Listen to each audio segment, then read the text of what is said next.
What is up, guys? Welcome back to another video. So last video I fixed the check engine light, the camshaft position sensor, and in today's video I'll be trying to fix the airbag light. My airbag light flashes on and off, right? So what I mean by that is when I start up the car, if the wheel is straight, the airbag light will not come on, will not flash.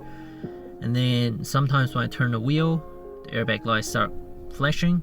And then I hook it up to the OBD2 scanner, and then it throws me a code. I'm gonna check it on the screen, and then pretty much what that code means is my driver side airbag, its circuit is open or short. Alright, you guys can see, right? No lights, no airbag lights, no slip VDC lights the minute I turn the steering wheel. See? The lights start coming on,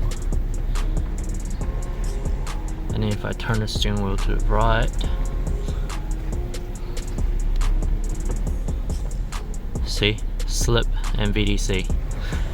This is my driver airbag, the one on the steering wheel, and yeah, I'm gonna show you guys how I diagnose whether it's the airbag problem or the harness problem or the clock spring or some other related issue. So this will work on any car. Yeah, without further ado, let's get into the video. So the first thing you need is get yourself a multimeter, and also get yourself some 2.2 ohm resistors. So the first thing you want to do, right, is to pull out the airbag. But before doing that, always disconnect the negative terminal, because you don't want that to explode in your face. Pop that open, you pop the other side open, 2 screw. So you take this airbag off, and then you see this connector that looks like this, right? What you want to do, first thing first, you want to test whether the airbag is the issue or not. So that's why you need the resistor. So my car uses about 2.2 ohm. Your car should be somewhere similar, or you know, anywhere between 2.2, 2.4, 2.6, somewhere around there. Just do your research, but this will work. 2.2 will work on 350Z, G35, even Murano, I think, all that kind of good stuff. Get the resistor, and then you want to hook up the resistor on those 2 pinholes, right? And then push that down, so lock it in place. Now I don't have anything in here, so can't push it down. After you hook that up, clear the airbag light, which I have a video made. Super simple, easy. You don't even need a scanner. So it's on the right hand side corner up there. Make sure you check that out.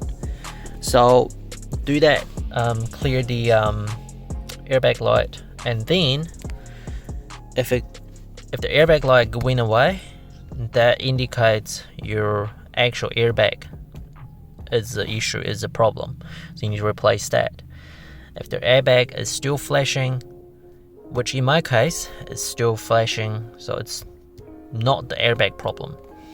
So the next thing you want to check is the harness. Is the harness looking broken or loose, or you know, anything like that, which mine looks absolutely fine. I was like, okay, so then what is the problem? Logically, if the airbag light is on or the harness is it's broken, the airbag light should come on straight away, not when I turn the wheel and then it come on, start flashing, right? So that makes me think it's a clock spring, which this is a clock spring. So what the clock spring pretty much does is, so you can see this is the back of it. Here are the connectors, right?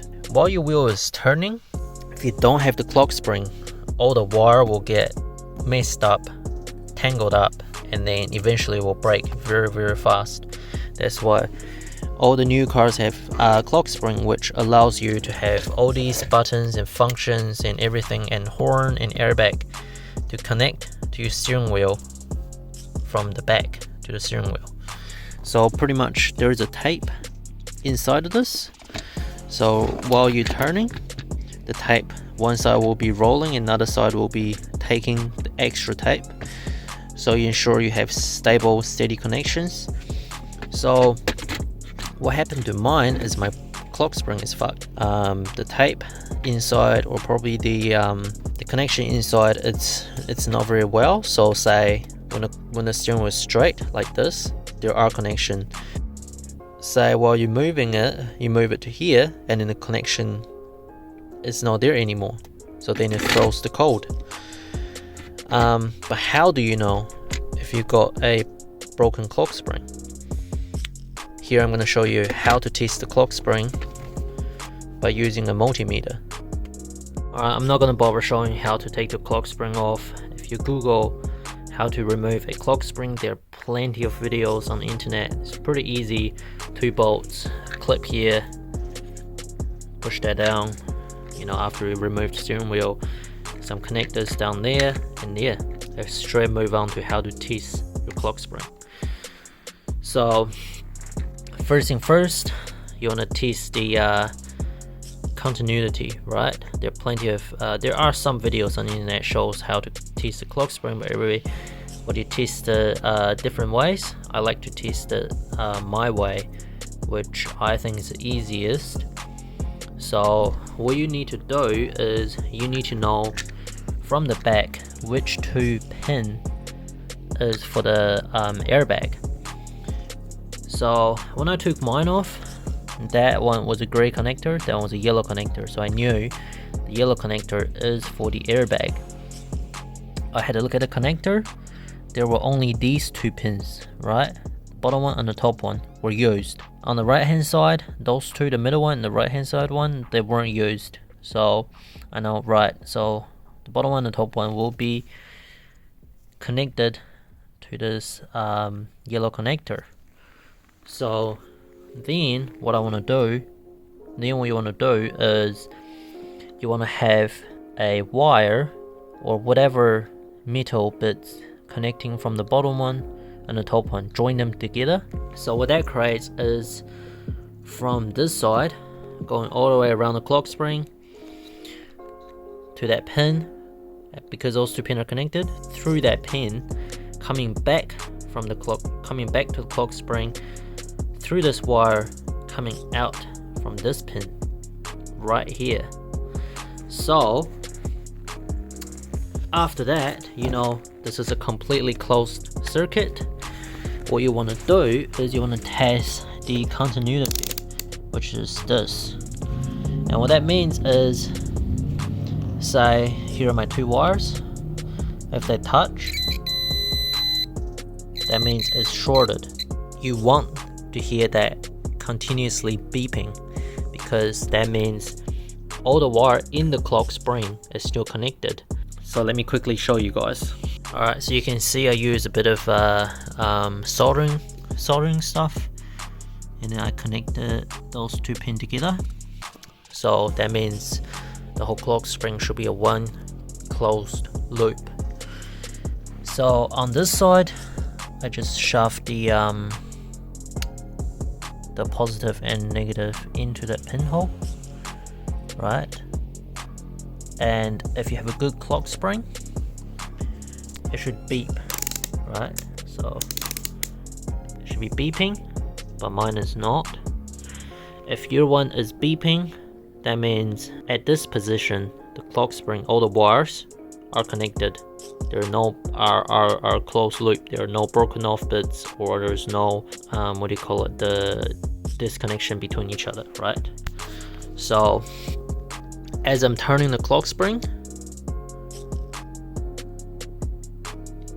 still no beeping. That means throughout the whole entire way, my clock spring is absolutely fucked. There's not even a tiny bit it's connected. So just showing you guys, if I take these out and then I connect the positive and the negative, see, show it's contacted, but